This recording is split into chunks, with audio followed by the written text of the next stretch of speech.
কি দিয়ে বড়াটা বানালাম কেউ কিন্তু বলতে পারবেন না যদি আপনি পুরো ভিডিও না দেখেন। সবাইকে আবারও ওয়েলকাম আমার ছোট্ট একটি লং ভিডিওতে। আজকে গিয়েছিলাম স্কুলের কলেজ ভবনে। তো কলেজ ভবন থেকে স্যারের সাথে কথা বলে আসার সময় হঠাৎই এই গাছটা চোখে পড়লো।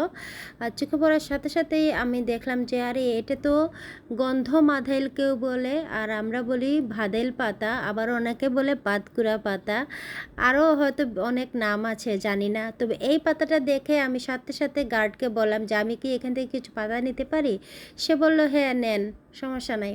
তারপরে আমি যতটুকু পেরেছি নিয়েছি, আর গাছ ভর্তি পাতা আপনারা তো দেখেছেন।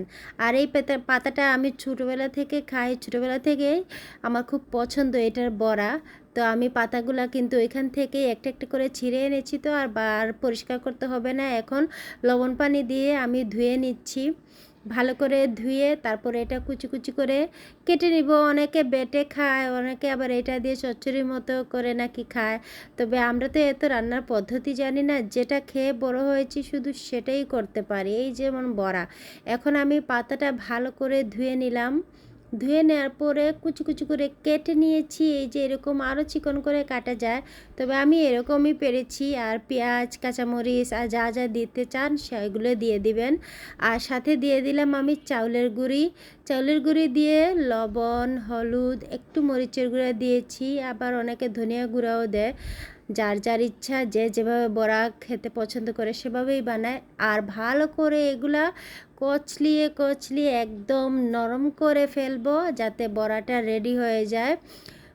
এইরকমভাবে মানে বড়া বানানোর জন্য যাতে প্রস্তুত হয়ে যায়। আর এই যে দেখুন সব কিছু কচলানোর পরে আর বড়াটা এখন ভেজে নিচ্ছি। আর বড়াটা ভাজার পরে কিন্তু একটু কালারটা একটু কালচে কালচে আসে, এটা কিন্তু লাল লাল কালার আসে না, যেহেতু পাতার বড়া।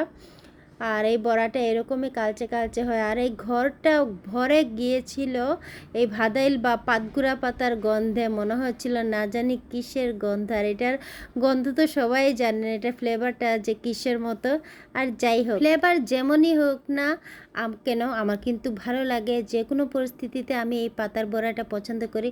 তা আপনারা কে কী নামে চিনেন এই বড়াটাকে, কিভাবে খান, যদি সম্ভব হয় তাহলে কমেন্টে অবশ্যই বলবেন। আর সেই পর্যন্ত সবাই ভালো থাকবেন, সুস্থ থাকবেন, আর আমার ভিডিওর সাথেই থাকবেন। টাটা।